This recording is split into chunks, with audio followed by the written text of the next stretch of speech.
তুমি যদি একজন আর্মি হয়ে থাকো তাহলে ভিডিওটি অবশ্যই দেখবে। যদি তুমি বিটিএস এর কোনো মেম্বারকে পছন্দ করে থাকো, যদি বিটিএস মেম্বারদের লাইফ পার্টনার হিসেবে মনে করো, তাহলে সঠিক ভিডিওতে ক্লিক করেছো। চলো আজকে একটু সময় বের করে বোঝার চেষ্টা করি বিটিএস আর আর্মিদের সম্পর্কটা আসলে কেমন। আমরা কি তাদের আসলে নিজের করে পেতে পারি? আমি আমার মাধ্যমেই তোমাদের বোঝানোর চেষ্টা করব। আমার যখন বয়স 16-17, আমি তখন বিটিএস আর্মি হই, আর এখন 22।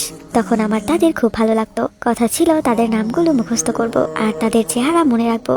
ধীরে ধীরে তাদের গান শুনতে শুরু করলাম। ডিএনএ গানটা প্রচুর শুনতাম, এক প্রকার তাদের জন্য পাগল ছিলাম। জঙ্কুককে দেখলেই এক অন্যরকম অনুভূতি হতো।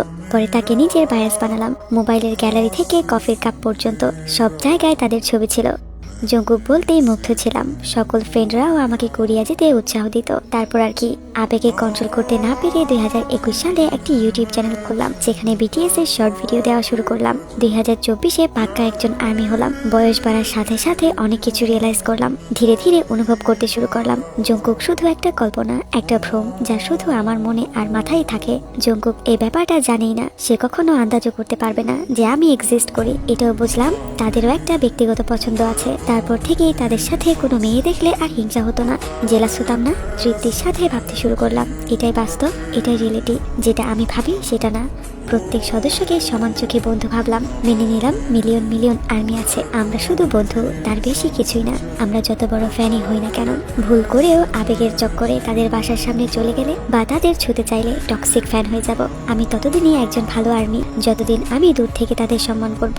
আমরা অনেকেই মনে করি নির্দিষ্ট কোনো মেম্বারের প্রতি ভালোবাসা না থাকলে, অনুভূতি না থাকলে আর্মি হওয়া যায় না। তাহলে ভাবো তো, 6 বছরের বাচ্চা থেকে 80 বছরের বৃদ্ধা কেন আর্মি হয় বলো? তাদের তো কোনো চাওয়া পাওয়া থাকে না, তারা শুধু বিটিএস এর সুরকে কাছে টেনে নেয়। তারা না স্বামী চায় না বয়ফ্রেন্ড। তখন আমি রিয়েলাইজ করলাম, আমি যদি তাদের গানকে না ভালোবেসে তাদের পিছনে পড়ে থাকি, তাহলে কখনোই একজন রিয়েল আর্মি হতে পারবো না। আমি চাই বা না চাই, জীবন আমার জন্য আলাদা একটা রাস্তা বানিয়ে রেখেছে, যেখানে আমাকে আমার জীবন সঙ্গী পথ চলতে সাহায্য করবে। তবে যে 7 জন আমাকে সুন্দর স্মৃতি দিল, তাদের গান সাথে নিয়ে চলার। তোমাদের এ সকল কথা আমি আমার জীবন থেকে বললাম, কারণ আজকাল অনেক ছোট ছোট আর্মিরা সোশ্যাল মিডিয়াতে এসে পাগলামি করে, নিজের আবেগকে কন্ট্রোল করতে না পেরে এমন বিভিন্ন পোস্ট করে যার জন্য বাকিরাও বিটিএসকে ব্যাড এফেক্ট মনে করে। আমি এক সময় তোমাদের মতো ছিলাম। বায়াস রাখা খারাপ না, তবে তাদের বন্ধু ভাবাটা জরুরি। যখন তুমি তাদের একজন ফ্রেন্ড হিসেবে দেখবে, তখন তাদের গানের অর্থগুলো বুঝতে পারবে। ভালোবাসা খারাপ না, এটা একটা সুন্দর অনুভূতি, তবে ভালোবাসার মানুষের সম্মান রাখাটাও জরুরি।